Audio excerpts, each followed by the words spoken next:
forces. The attacks are believed to have been carried out by U.S. forces.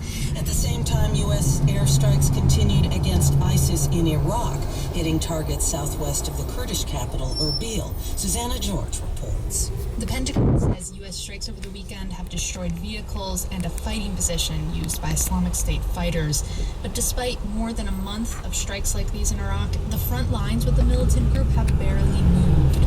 Nearly a third of the country remains outside government control, and hardly any of the more than 2 million displaced by violence have been able to return home.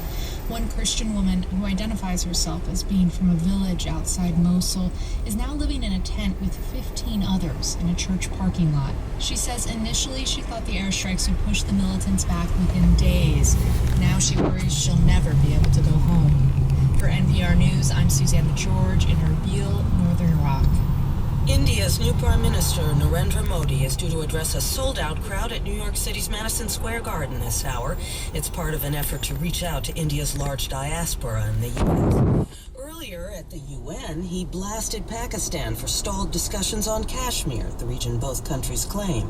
But as Linda Fasulo reports, Modi also expressed interest in resuming talks under certain conditions. Modi told the General Assembly of his intention. I want to hold bilateral talks to improve friendship and cooperation in all seriousness in an atmosphere of peace without a shadow of terrorism. He was likely alluding to India's claim that Pakistan supports Kashmiri separatists who commit terrorist acts against India's troops. Modi also said that Pakistan must create the appropriate atmosphere and come forward for bilateral dialogue. Among other things, the Indian Prime Minister seemed to indicate agreement with U.S. counterterrorism efforts.